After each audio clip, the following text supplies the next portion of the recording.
Hello అండి, అందరికీ నమస్కారం. వెల్కమ్ టు ఐ డ్రీమ్స్ తెర వెనుక కథలు. ఇవాల్టి మన తెర వెనుక కథలు కార్యక్రమంలో నేను మీకు ఒక అద్భుతమైన వ్యక్తిని పరిచయం చేయబోతున్నా. ఈయన గురించి ఈ జనరేషన్లో తెలియకపోవచ్చు, కానీ మన తాతలు తండ్రులను ఎవరిని అడిగినా చెప్తారు ఈయన పేరు.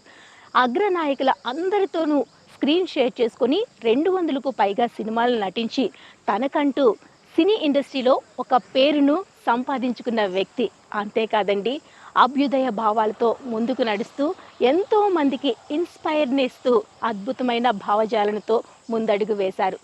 100 సంవత్సరాలకు దగ్గరగా ఉన్న ఈయన ఇప్పటికీ కూడా అంతే చలాకీగా, అంతే ఆరోగ్యంతో, చక్కనైన మాటతో మనందరినీ ఆకట్టుకుంటున్నారు. ఆయన మరెవరో కాదండి, మన కాకరల గారు. మరి ఆలస్యం చేయకుండా ఆయన ఎలా ఉన్నారు, ఆయన ఈరోజు మనకు ఎలాంటి విషయాలు తెలియజేయబోతున్నారు, ఇవన్నీ కూడా ఆయన మాటల్లోనే వెళ్ళి తెలుసుకుందాం.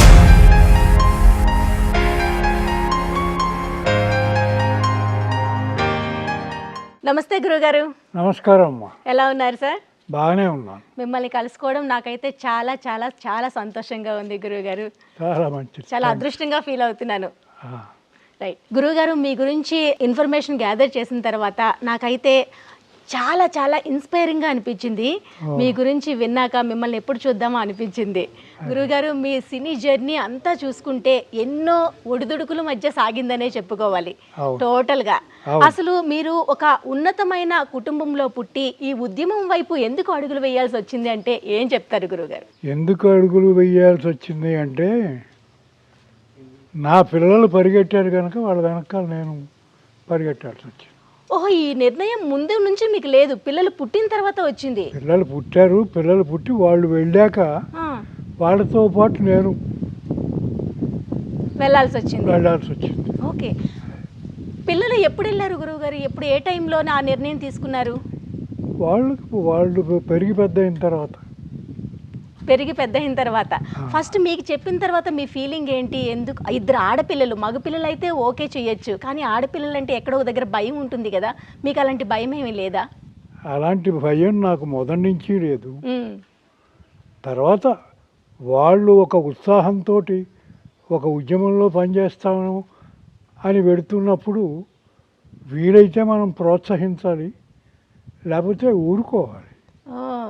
అంతేగాని తండ్రిగా శాసనాలు చేయడం అనేది మంచిది కాదని నా ఉద్దేశం. గురుగారు, అంటే ఈ రోజులు ఏంటంటే ఆడపిల్లలు పుట్టారు అంటే వాళ్ళకి చదివిపించాలి, మంచి జాబ్ చేయాలి, తర్వాత పెళ్లి చేయాలి. ఇది సమాజంలో నడుస్తున్న ఒక థీమ్ అని చెప్పాలి. మరి దీనికి వ్యతిరేకంగా ఒక ఉద్యమంలోకి అడుగులు వేస్తారంటే ఒక తండ్రిగా ఏదో ఒక మూల కొంచెం భయం ఉంటుంది. మీకు ఆ భయం కూడా ఎప్పుడు కలగలేదా? కలగలేదమ్మా. కలగలేదు. ఏం చేతంటే నేను మొదటి నుంచి ఉద్యమానికి సింపథైజర్ని. ఉద్యమంలో పనిచేయకపోవచ్చు, ఉద్యమం పట్ల సింపతి ఇస్తున్నవాడిని. ఓకే, అంచేత నాకు కానీ ఈ టైంలో 90 సంవత్సరాలకు దగ్గరగా ఉన్న మీరు ఇప్పుడు పిల్లల అవసరం చాలా ఉంటుంది, చాలా గుర్తుకొస్తూ ఉంటారు. ఈ టైంలో మనం వాళ్ళ దగ్గర ఉంటే ఆ సంతోషమే వేరేగా ఉంటుంది. మరి ఇలాంటప్పుడు మీకు ఎప్పుడైనా అనిపిస్తుందా? నాకు అనిపించలేదు. ఎంచేతంటే వాళ్ళే ఇనిషియేటివ్ తీసుకుని వెళ్ళినప్పుడు ఇంకా వాళ్ళు చేసే పనుల్లో వాళ్ళు సక్సెస్ అవుతుంటే సంతోషించడం, వాళ్ళకి ఏమైనా ఇబ్బందులు కలుగుతుంటే బాధపడడం జరుగుతూ ఉంటుంది, అంతే. ఓకే, అంతకి తప్పించి వాళ్ళని శాసించడము, వాళ్ళని చేయడము అది పద్ధతి కాదు అని నా ఉద్దేశం. వస్తుంటారా గురువుగారు ఇక్కడికి మిమ్మల్ని చూడటానికి? లేదు. ఎన్ని సంవత్సరాలు అయింది చూసి మీరు? చాలా కాలం అయింది. కొంచెం ఇంచుమించు నేను అబూజ్మట్ దాకా కూడా లోపలికి వెళ్ళి కూడా వాళ్ళని చూడలేకపోయాను. ఎంచేతంటే యుద్ధ పరిస్థితులు. ఆ యుద్ధ పరిస్థితుల్లో మనం వాళ్ళని చూడడానికి వెళ్ళడం, చూద్దాం అనుకోవడం, అది వాళ్ళకి అది ప్రమాదమే, మనకి ప్రమాదమే. ఒక 20 సంవత్సరాల గ్యాప్ వస్తుందా గురుగారు చూసి? 20 సంవత్సరాలు ఏం అసలు చాలా ఇంకా ఎక్కువ ఉంటుందా? అంటే ఈ టైంలో మీ పిల్లలు మీ దగ్గరకు వచ్చినా మీరు గుర్తుపట్టడం కొంచెం కష్టమేమో? గుర్తుపట్టగలను. అదే గుర్తుపడతారా? గ్రేట్ గురుగారు. ఎంచేతంటే వాళ్ళ లిటరేచర్ నా దగ్గర ఉంది, వాళ్ళు రాసినటువంటి కవిత్వం నా దగ్గర ఉంది, ఇవన్నీ వాళ్ళతోటి టచ్లో ఉన్నాను, ఓకే. అంతేగాని దూరంగా ఉన్నానని ఓకే. టచ్లో లేకపోవడం అనేది లేదు. ఫోన్లో మాట్లాడుతూ ఉంటారు.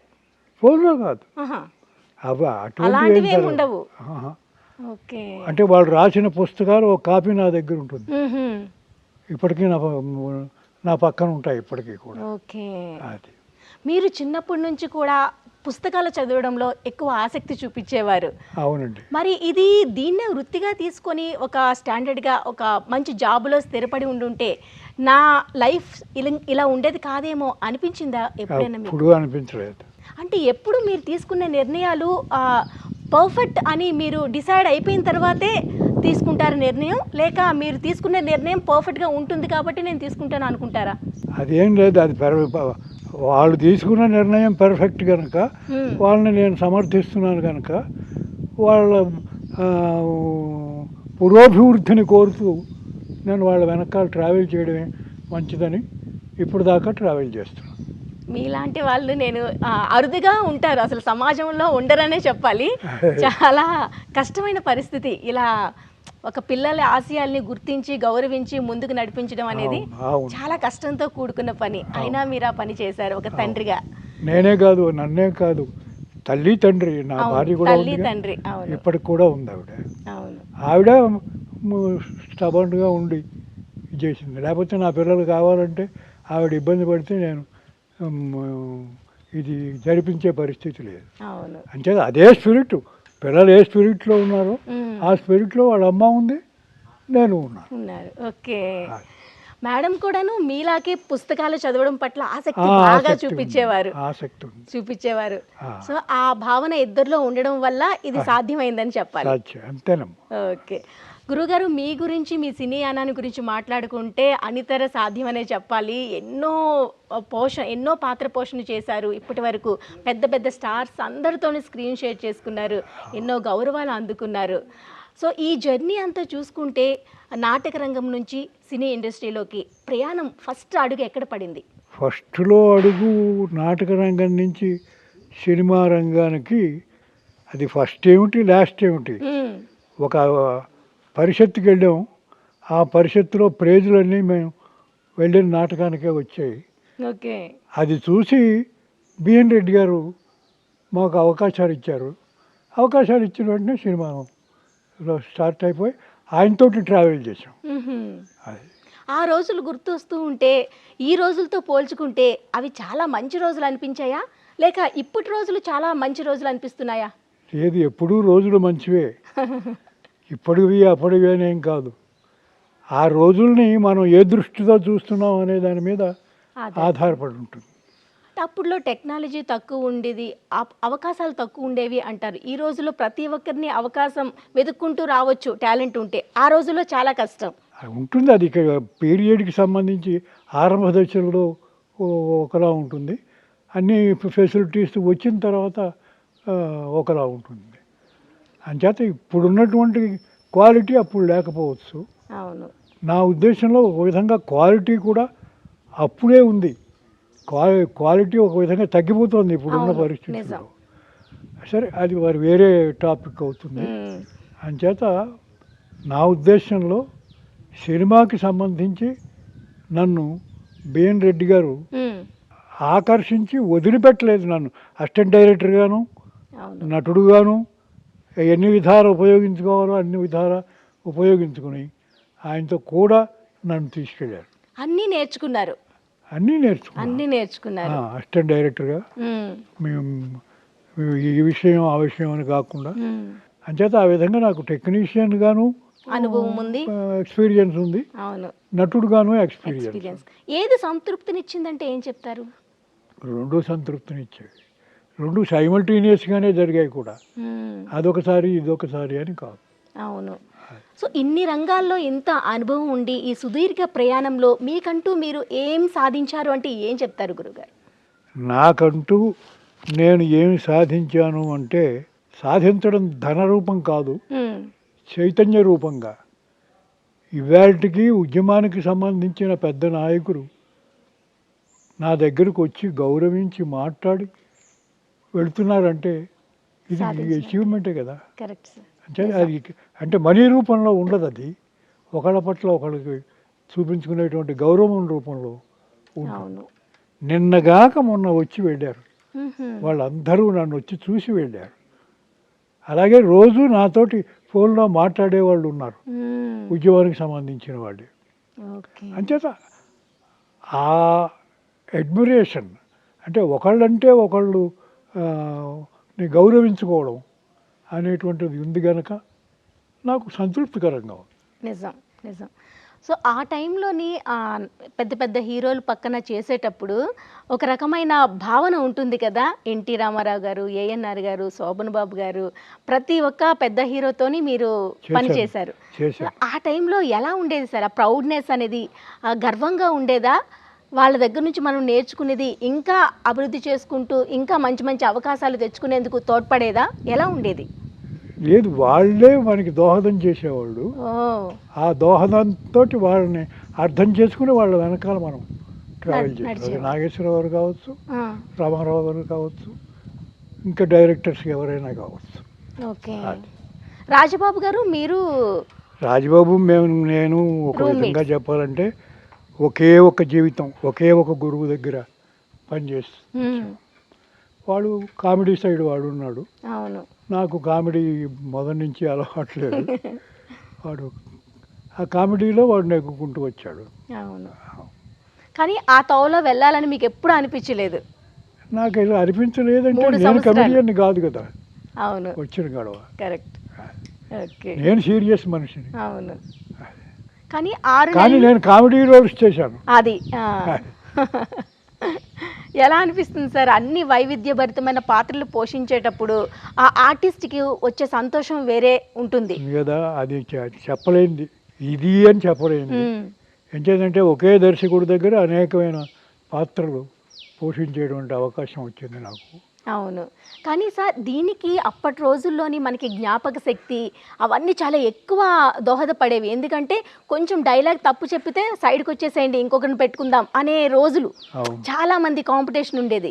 ఈ రోజుల్లోని ఒక డైలాగ్ చెప్పాలంటే 10 మంది ప్రాంప్టర్ చేసే వాళ్ళు ఉంటున్నారు. అవును. సో ఇప్పటికి అప్పటికి రోజులు వయసు చూసుకుంటే చాలా తేడా ఉంది. తేడా ఉంది. తర్వాత మనుషుల్లో కూడా తేడా ఉందమ్మా. ఆ, ఆ రోజుల్లో వాళ్ళు వాళ్ళ పిల్లల్ని చూసినట్టు చూసేవాళ్ళు. కరెక్ట్. వాళ్ళ వాళ్ళ పిల్లలుగా వాళ్ళు ప్రేమించారు కానీ మ్మ్. వేరే ఇంకొక ఆర్టిస్ట్గా చూసేవాళ్ళు కాదు. ప్రేమించలేదు.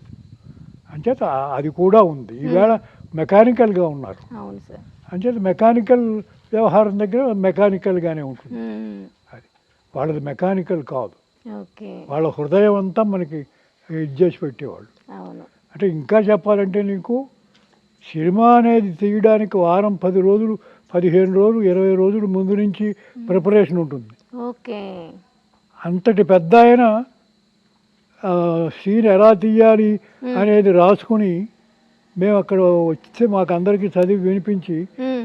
ఎలా ఉంది అని మా అభిప్రాయం అడిగేవాడు. ఓ, అలాంటి రోజులు. బాగుంది అమ్మా, బాగుందని చెప్పేవాడు. మ్హూ.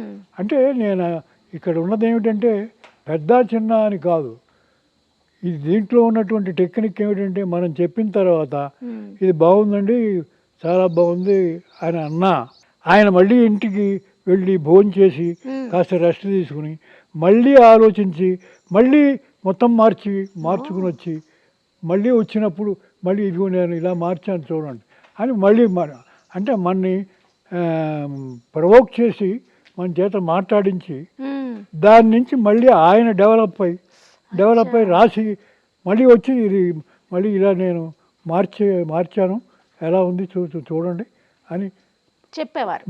అంటే చెప్పరు అసలే. మామూలుగా ఇప్పుడు డైరెక్టర్స్ ఎవరు అవసరం లేదు. అంటే ఒక వాళ్ళ తోటి స్నేహితులతో మాట్లాడినట్టు నిజం, ఉండేవాళ్ళు. నిజం. అందుకనే అప్పటి సినిమాలు ఈ రోజు కూడా అంత సక్సెస్ఫుల్ గా 100 రోజులు 200 రోజులు సంవత్సరాలు ఆడిన సినిమాలు కూడా ఉన్నాయి. అవునమ్మా. ఇప్పుడు అలా లేదు, 2 రోజులు 3 రోజులు ఆడడం ఎక్కువ. ఇప్పుడు అంతా మెకానికలే, గురువుగారు అని అనడమే తప్ప అవును, మెకానికల్ ఎక్కువ. రైట్. మీరు అంటే నేను వాళ్ళని విమర్శించడం కాదు, నిజం, అది ఆ ఇన్స్టింక్ట్ లోపల నుంచి పుట్టుకు రావాలి. నిజం సార్. పైనుంచి చెప్తే వచ్చేది కాదు. రైట్. ఇది వచ్చిన తర్వాత డైరెక్టర్స్ అంతా కూడా I'm the captain of the ship మ్మ్. అంచేత మీరు నాకు పడి ఉండాలి. నిజం వాళ్ళు అసలు అలా ఆలోచించలేదు పూర్వం దర్శకుడు. నిజం. మీరు నటించిన మూవీస్లో మీకు నచ్చినది బాగా మనసుకు హత్తుకునే సినిమా అంటే ఏం చెప్తారు? అన్నీ నాకు నచ్చినవి. బాగా మనస్ఫూర్తిగా మీ భావనకు దగ్గరగా ఉండే సినిమా. భావనకు దగ్గరగా ఉండడం అంటే రంగుల రాట్నం అని ఒక సినిమా వచ్చింది. మ్మ్. అది మొదటి సినిమా. మ్హూ. నాకు అదే బాగుంది. గుర్తుండిపోయే సినిమా. ఓకే. ఆ. మొదటిసారిగా మిమ్మల్ని మీరు ఒక పెద్ద స్క్రీన్ మీద చూసుకునేటప్పటికి ఒక తల్లిదండ్రుల్లో ఒక ఆనందం ఒక వేరే లెవెల్లో ఉంటుంది. అప్పుడు ఎలా ఉండేది సార్? ఆ పేరెంట్స్కి చెప్పే పరిస్థితి ఉండేదా? మా అబ్బాయి హీరో పక్కన చేస్తున్నారు ఇట్లా ఉండేదా? ఎలా ఉండేది ఆ రోజుల్లో? అదేం లేదండి. లేదా? ఓకే. ఆహా, అదేం లేదు. ఓకే. అంటే ఇంటి విషయాలే, మ్మ్. ప్రొఫెషన్ విషయాలే. ఓకే. నాన్నగారు తర్వాత ఇంకోటి ఉంది. మా నాన్న అది అందులో బ్రాహ్మణం అని మా వాళ్ళకి చాలా ఇది ఉండేది. ఆహా. అన్ని కంట్రోల్లో పెట్టేవాడు మా నాన్న. అవును. ఆ కంట్రోల్లో ఇలాంటి కాదు, ఇక్కడికి వెళ్ళడానికి వీల్లేదు, అక్కడికి వెళ్ళడానికి వీల్లేదు, అటువంటివన్నీ తట్టుకుని బయటికి వచ్చి బయటకు వచ్చి ఈయన దగ్గర ఉన్నటువంటి ఆ ఆస్పెక్ట్ ఇక్కడ లేదు కదా. మ్మ్. పెద్దవాడైనా సరే ఆయన మనకు ధోరణి మారట్లేదు. ఇంటిమేట్గా తనలోకి తీసుకుని ఇది చేస్తున్నాడు. అవును. అంచేత అటువంటి చోట మనకి ఇంకా ఇదే ప్లేస్ ఉండదు. లేదు. ఓకే. ఇక్కడ ఎంత కంట్రోల్ ఉందో మ్మ్. ఇక్కడ అంత ఒక ఎఫెక్షనేట్ వ్యవహారం ఉంది. ఉంది. ఓకే. సూపర్. మీతో పెరిగిన అన్నదమ్ములు పరిస్థితి ఎలా ఉంటుంది సార్? అంటే వాళ్ళు కూడా మీలాంటి ధోరణితోనే ఆలోచించే వాళ్ళ, లేకుంటే వాళ్ళ అభిప్రాయాలు ఎలా ఉండేవి? వాళ్ళ అభిప్రాయాలు వాళ్ళకే ఉంటాయి. అంటే మీరు వాళ్ళతో షేర్ చేసుకునే వాళ్ళ, చెప్పేవాళ్ళ అప్పట్లో అన్నదమ్ములతో? అన్నదమ్ములతో చెప్పడం అవి అలవాటు ఏం లేదు. ఓ. ఎంచేతంటే సినిమా నాకు అవసరం కానీ వాళ్ళకి అవసరం కాదు. ఓకే. వాళ్ళు ఏదో ఉద్యోగాలు చేశారు, బాటాలు చేశారు, గోతాలు చేశారు, వాళ్ళ ఉద్యోగాలు వాళ్ళకు ఉన్నాయి. అలాగే మా మేనరుడు కూడా వాడి ఉద్యోగాలకి వాడికి ఉన్నాయి, వాడి పద్ధతిలో వాడు ఉండేవాడు. మ్హూ. ఒకళ్ళొకళ్ళు వీడు కలిసి వచ్చింది. అమెరికా వెళ్ళాడు, అమెరికా తోటి అక్కడ పిల్లలు పుట్టారు, గందరగోళం ఇదంతా. మ్మ్. అది వాడికి అవకాశం వచ్చింది కనుక వాడు అలా వెళ్ళాడు. ఓకే. వీళ్ళకి కలుస్తూ అవకాశాలు రాలేదు కనుక ఇక్కడే ఉన్నారు. అవును. వాళ్ళ పరిమితుల్లో వాళ్ళు చేసుకుంటూ వచ్చారు. కలుస్తూ ఉంటారా సార్ అన్నదమ్ములు ఎవరైనా? రోజు కలుస్తాం. ఓ. అంటే మా తమ్ముడు ఆ. ఈ మొబైల్ ఫోన్లకి రోజుకు ఒకసారి మ్హూ. అందరినీ కలుపుతాడు. ఆహా. అంటే అమెరికాలో ఉన్న వాళ్ళని వీళ్ళని అందరినీ తీసుకొచ్చి కలపచ్చు. మ్మ్. మ్మ్. అలా ఒకసారి కలుపుతాడు. ఓకే. ఆ విధంగా అందరం కనీసం మాట్లాడుకుంటారు. రోజుకి ఒకసారి అక్కడ ఉన్నవాళ్ళు ఇక్కడ ఉన్నవాళ్ళు అందరూ కలిసి ఒక చోట మాట్లాడుకుంటారు. కలిసి మీట్ అయి మాట్లాడుకున్నట్టుగా మ్హూ. అందరూ ఉన్నారా సార్? ఉన్నారు. బ్రదర్స్ అంతా? అందరూ ఉన్నారు. ఓకే. చాలా అందరూ సంతోషం. ఓకే సార్, మీకు ఇప్పుడు ఈ పచ్చని వాతావరణం మధ్య చక్కనైన ప్రకృతి ఒడిలో మీరు ఇప్పుడైతే ఉన్నారు. సో ఎలా అనిపిస్తుంది ఈ టైంలోని? దీన్ని మీరు ఎలా ఎంజాయ్ చేస్తున్నారు? దేన్ని? ఈ వాతావరణాన్ని. ఇక్కడ ఒంటరిగా ఉంటున్నామని ఫీలింగ్ ఉందా, లేకుంటే లేదు ఒంటరిగా ఉంటున్నామని ఫీలింగ్ ఏం లేదు. తర్వాత ఇక్కడ పెద్ద అట్మాస్ఫియర్. అవును. ఇదంతా మావాడి ఆర్గనైజేషన్కి సంబంధించింది. అంచేత ఇక్కడే కాదు, నేను మా వాడు ఒక్కొక్కప్పుడు బెంగళూరు వాడి దగ్గరికి తీసుకెళ్ళి అక్కడ బెంగళూరులో అక్కడ కూర్చొని తోచదు కదా, అక్కడ కిటికీలోంచి మొత్తం అట్మాస్ఫియర్ అంతా చూస్తూ కూర్చుని కాలక్షేపం చేయడం, అక్కడ అలా గడిచిపోయింది. అలా ఒక్కొక్క చోట ఒక్కొక్క విధంగా. కానీ ఎప్పుడు ఒంటరిని అనే ఫీలింగ్ అయితే రాదు. అది రాలేదు. Great sir, great. రాలేదు. ఈ తరం వాళ్ళకి ఈ ఒంటరితనం అనేది చాలా కష్టమైన పరిస్థితి, తట్టుకోలేని బాధ ఇలా ఉంది. సో మీరు అప్పటికి ఇప్పటికీ చూసిన అనుభవాల దృష్ట్యా నేర్చుకునే విజ్ఞానం ద్వారా మాకు ఒక పాయింట్ చెప్పాలంటే ఏం చెప్తారు సార్? ఏం చెప్పడం అంటే, మనము మన కుటుంబము మన ఫ్యామిలీ అని కాకుండా ఈవేళ జరుగుతున్నటువంటి పరిణామాల్లో ఏ ఉద్యమం మనుషుల్ని పట్టించుకుని వాళ్ళని పైకి తీసుకురావడానికి, వాళ్ళ జీవితాలని పైకి తీసుకురావడానికి ప్రయత్నిస్తుందో దాని వెనకాల వెళ్ళడం మంచిదని మంచిది. నా ఉద్దేశం. ఓకే, బాగా చెప్పారు. ఆరోగ్యంగా ఉండడానికి ఏం చేస్తూ ఉంటారు గురువుగారు మీరు ఇప్పుడు? ఎలాంటి నియమాలు పాటిస్తూ ఉంటారు? ఏమీ లేదు. ఆ, రోజు ఆరోగ్యం అనేది తిండికి సంబంధించిన వ్యవహారమే తప్ప ఆ, ఇంకంతకన్నా నేను ఆలోచించేది ఏమీ లేదు. ఇప్పటికి నాకు వచ్చిన అనారోగ్యం కూడా ఏం లేదు. అదే స్పష్టంగా మాట్లాడగలుగుతున్నారు, స్పష్టంగా వినిపిస్తుంది, చిన్నగా అడుగులు వేస్తున్నారు. ఇవన్నీ కాక ఆ, ఇప్పుడు నాకు చివరి దశ అంటే మొత్తం మనిషి పీరియడ్ 100 ఇయర్స్. ఉమ్. నాకు 100 ఇయర్స్ పూర్తయిపోయాయి. మీరు పూర్తయిపోయావు గురు. అదే కదా చెప్తుంటా. అవునా? నేను ఇప్పుడు అడిగితే 90 సంవత్సరాలు అన్నారు. అదే 90 అంటే దగ్గరికి వచ్చేసినట్టే ఇంకా కదా. 10 ఉంది గురువు గారు. 90 అంటే దగ్గరికి వచ్చేసినట్టే కదా. 10 ఉంది.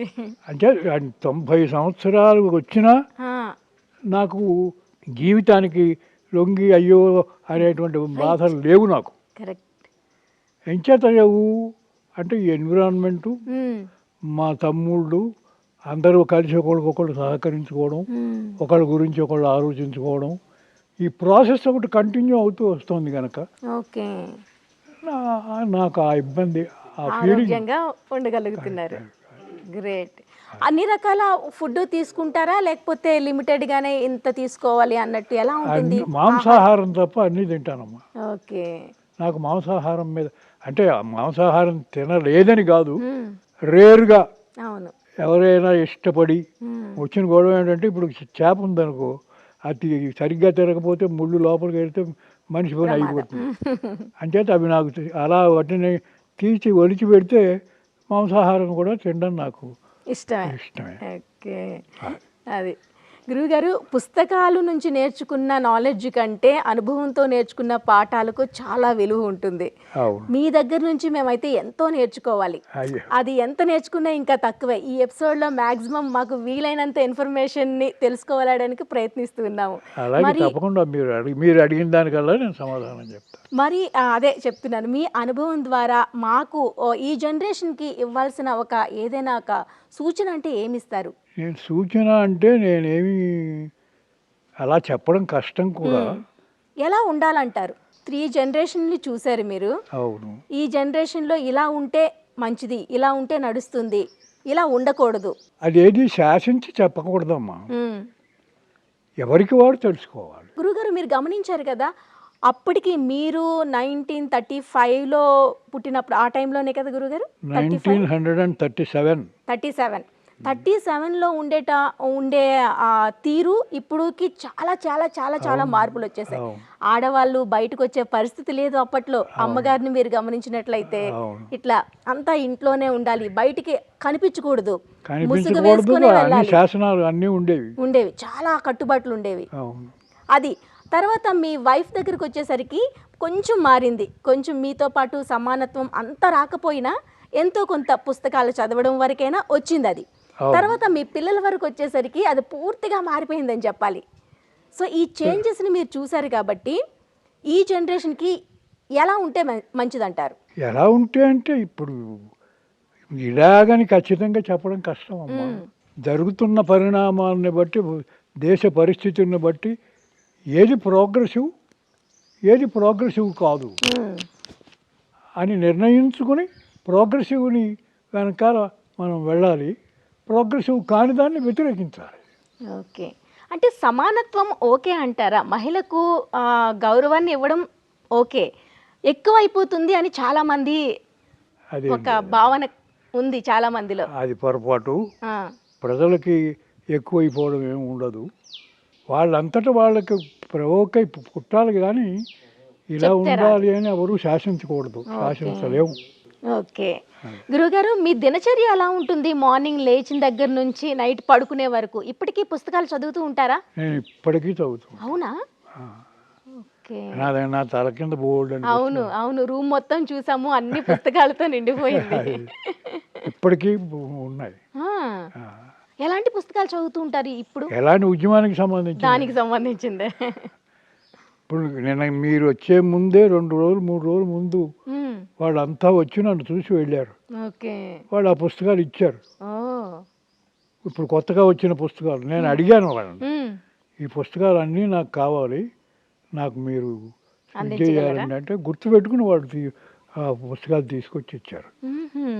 అవన్నీ ఒక చోట పెట్టుకున్నాను నేను. ఓకే. స్పష్టంగా చూడగలుగుతారు, హ్యాపీగా చదవగలుగుతారు.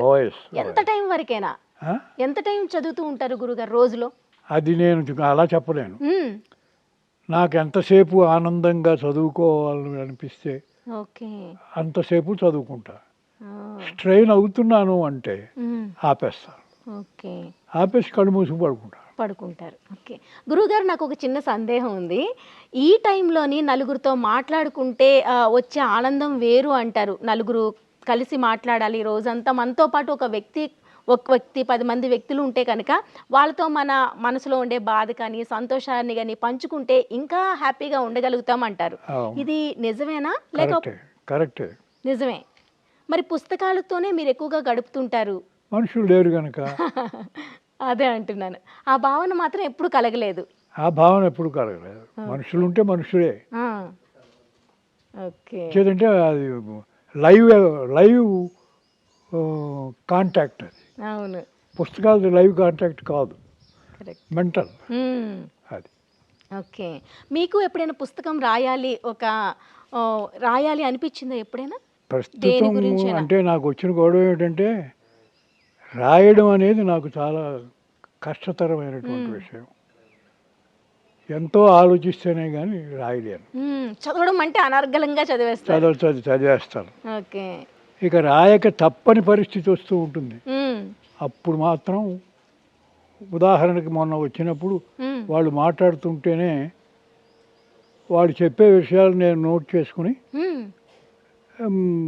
మీరు చెప్పిన విషయాల్లో ఇప్పుడు ఇంతవరకు నేను నోట్ చేసుకున్నాను, ఇక మిగిలినవి మీరు ఇచ్చే పుస్తకాలు చదివిన తర్వాత అది ఇది కలిపి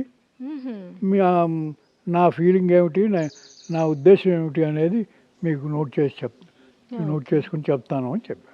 గురువుగారు, ఇంత నాలెడ్జ్ని మైండ్లో పెట్టుకొని ఇన్ని సంవత్సరాలు వచ్చిన మతిమరుపు అనేది లేకుండా దాన్ని గుర్తు పెట్టుకోగలుగుతున్నారంటే దానికి కారణం ఏంటి? కారణం ఏమి లేదు, కాంటాక్ట్ ఖచ్చితంగా పుస్తకాలతోటి మనుషులతోటి కాంటాక్ట్ ఉండబట్టే. ఓకే. లేకపోతే వదిలేస్తే మనకి అది దాని ఇష్టం వచ్చినట్టు పరిగెడుతుంది. అందులో బ్రెయిన్ అనేది దాని మనోవేగం. అవును. ఆ మనోవేగంతో ఎక్కడికో ఊరికే అర్థం లేని ఆలోచనలతోటి వెళ్ళిపోతుంది. ఆ అర్థం లేని ఆలోచనలకి తావి ఇవ్వకపోవడమే మంచి మనుషులు చేయగలిగిన పని. సూపర్ సార్, చాలా బాగా చెప్పారు. బయట ప్రపంచం దీనికి భిన్నంగా ఉంది. అందుకనే చాలా మతిమరుపు 60 నుంచే స్టార్ట్ అవుతుంది. చాలా చాలా చాలా సమస్యలు కూడా బయట పీడిస్తున్నాయి. మనిషి మోకాల నొప్పులు, పొట్ట నొప్పులు, తింటే అరగకపోవడం, జీర్ణం అవ్వకపోవడం, అన్ని చాలా సమస్యలతో సఫర్ అవుతున్నారు. దాని అన్నిటికీ ఒకటే సొల్యూషన్ అంటే మీరు చెప్తారు, బ్రెయిన్ ని ఎప్పుడు కూడాను ఆలోచన పరంగా యాక్టివ్గా ఉంచాలి. ఓకే. ముత్యాల ముగ్గులోని మీ మొదటి సినిమా మీకు ఇష్టమైన సినిమా అని చెప్పారు. దాంట్లో బాపు గారి పాత్ర మీకు ఎంత బాగా అనిపించింది? అంటే బాపు గారితో ఉన్న మీకు అనుబంధం ఏంటి?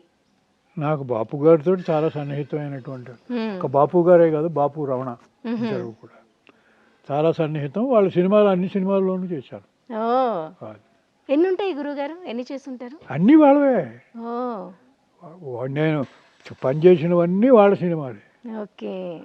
కానీ మీరు ఎవరితోని అంత అంటే సినిమా అవకాశం కావాలని అడిగేవాళ్ళు కాకపోయినా మీకు ఆ రోజుల్లో బిజీగానే ఉండేవాళ్ళు. అదే వాళ్ళంతటా వాళ్ళే ఇచ్చారు. ముఖ్యంగా అదే బాపు గారి సినిమాలే ఎక్కువ.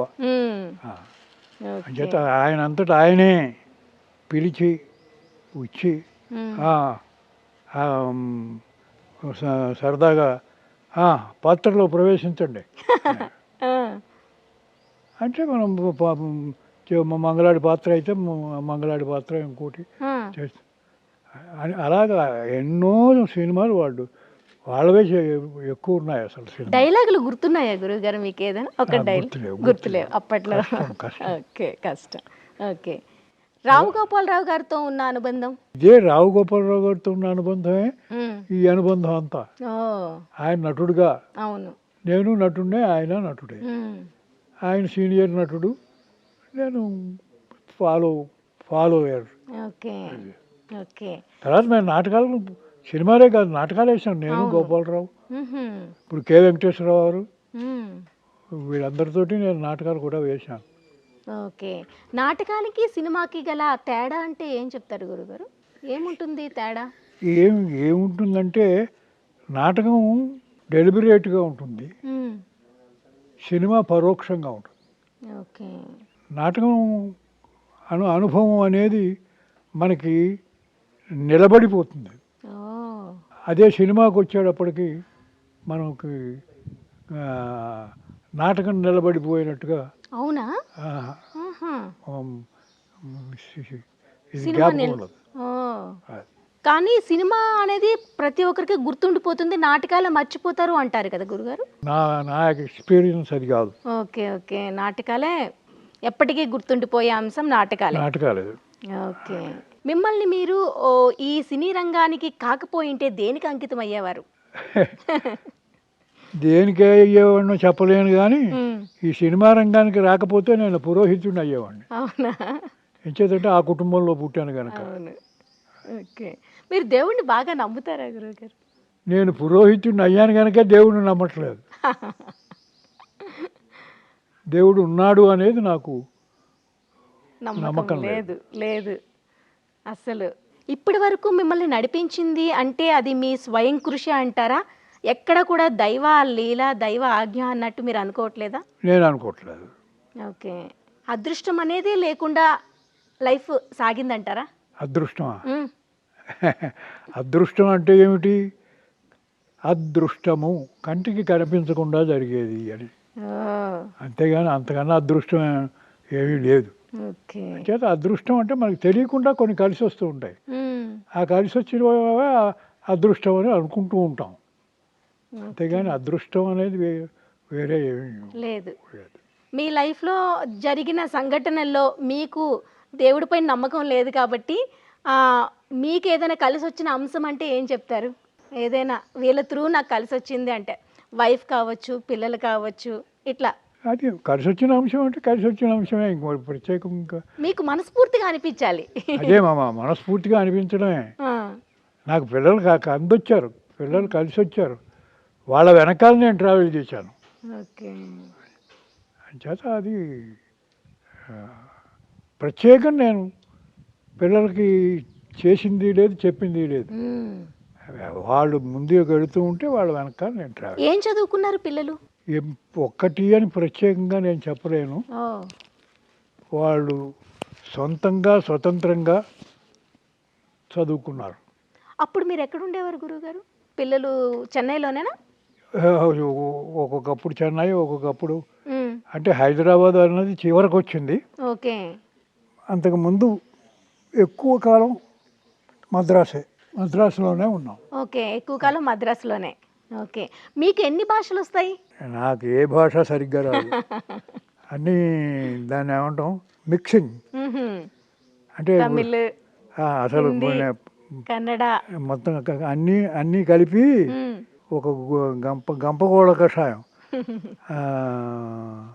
అంటే మనకి భాషలు రానప్పుడు ఏం చేస్తామంటే ఇది ఇది కలిపి మిక్స్ చేసేస్తూ ఉంటాం.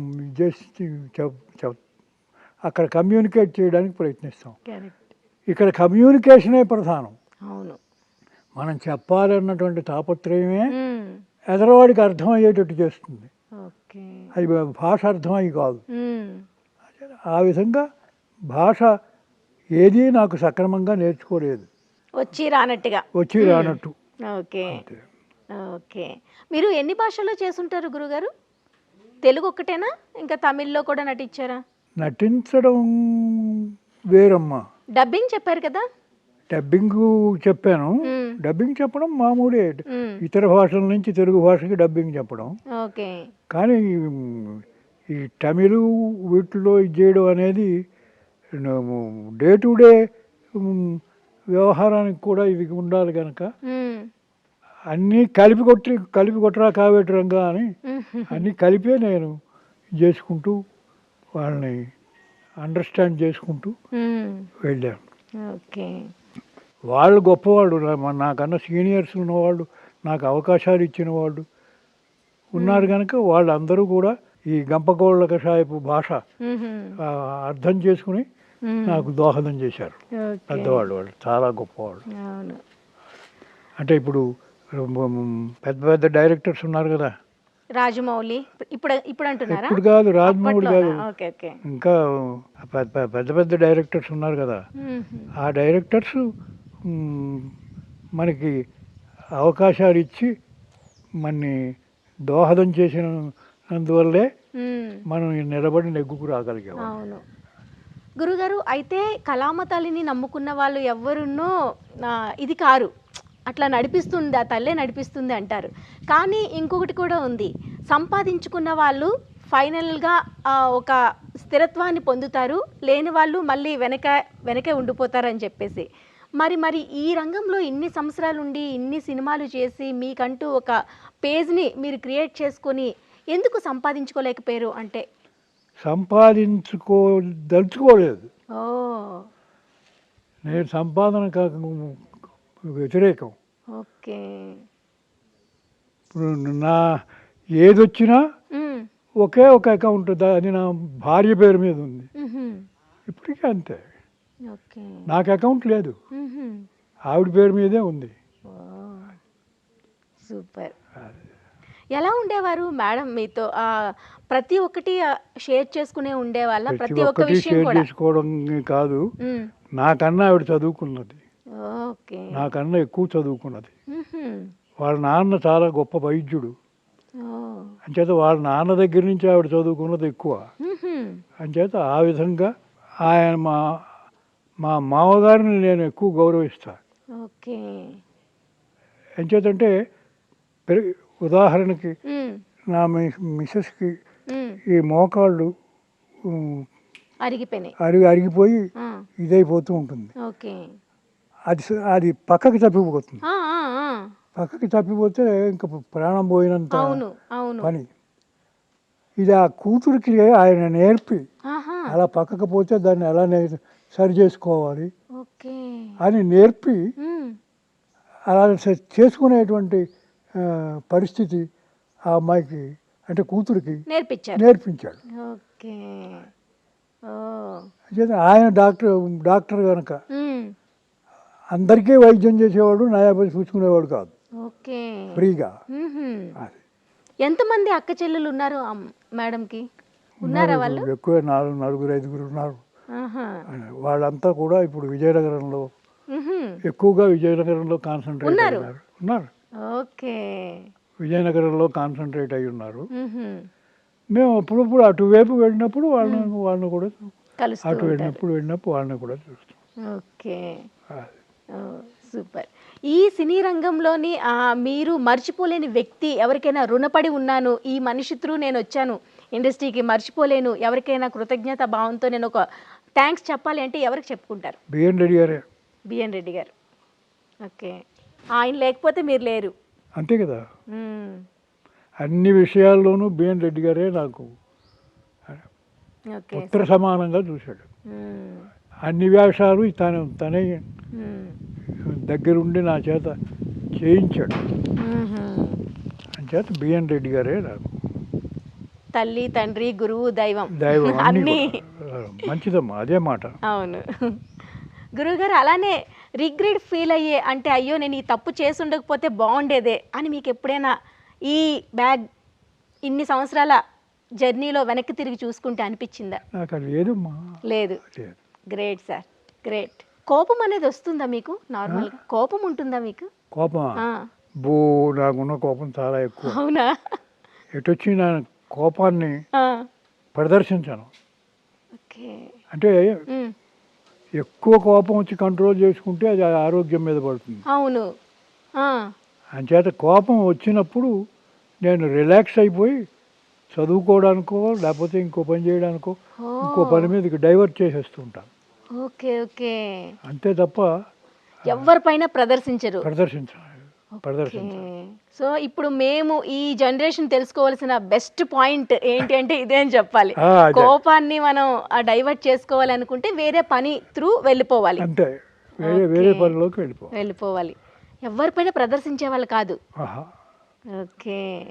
మరి ఆనందం వస్తే పంచుకునే వాళ్ళ ఆనందాన్ని ఆనందాన్ని వస్తే ఎందుకు పంచుకోమమ్మా? ఆనందంతో మనకి అభిమానంగా ఉండేవాళ్ళు అందరితోటి పంచుకుంటాం. ఓకే. సినిమా ఇండస్ట్రీ మీకు ఏమిచ్చింది అంటే ఏం చెప్తారు? సినిమా ఇండస్ట్రీ నాకు ఏమిచ్చింది అంటే మనుషులను అర్థం చేసుకోవడం ఇచ్చింది. అంతకుముందు నాకు మనుషులను అర్థం చేసుకునే శక్తి లేదు.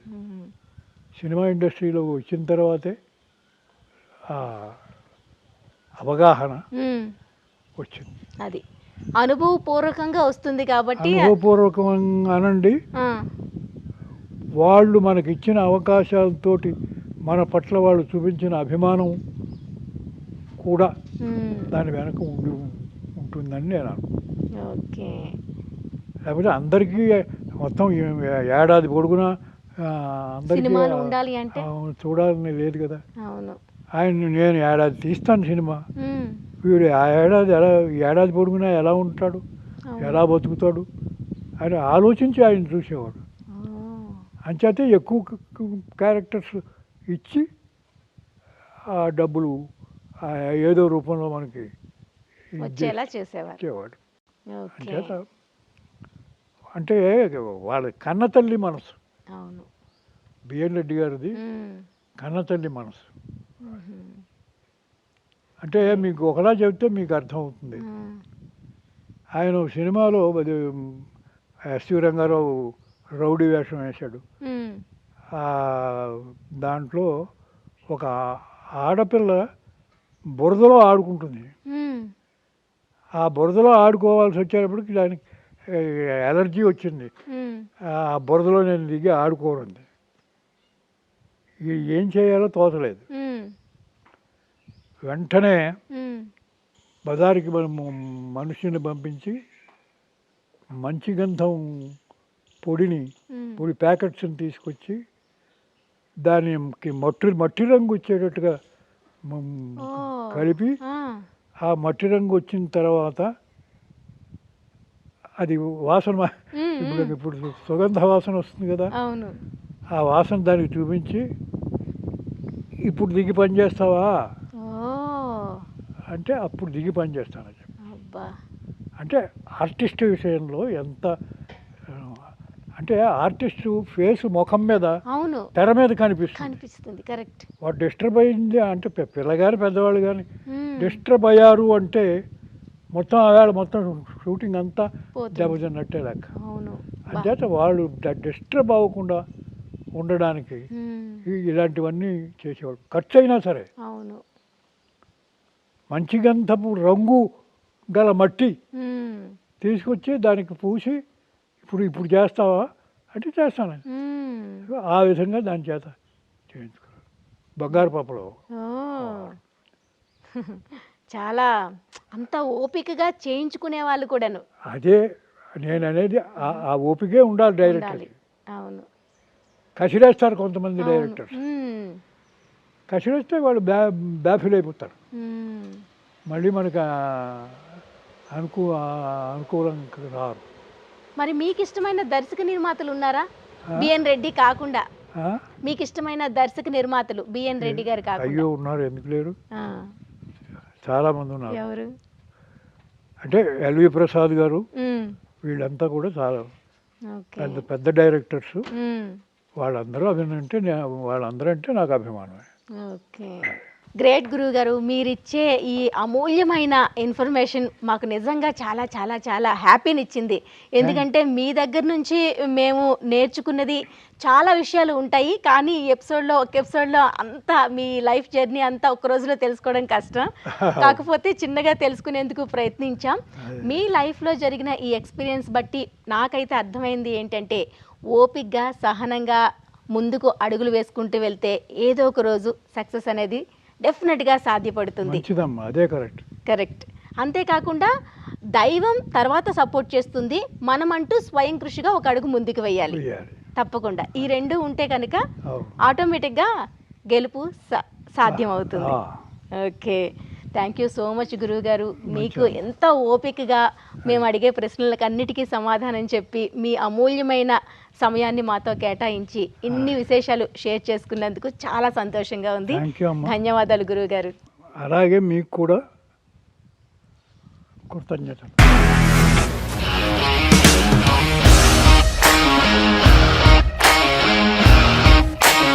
ఇండస్ట్రీలో కమిట్మెంట్ ఇష్యూస్ వస్తే నీకు కూడా వచ్చినట్టు మార్నింగ్ తీసుకెళ్ళాడంటే కొట్టి పడేశాడు.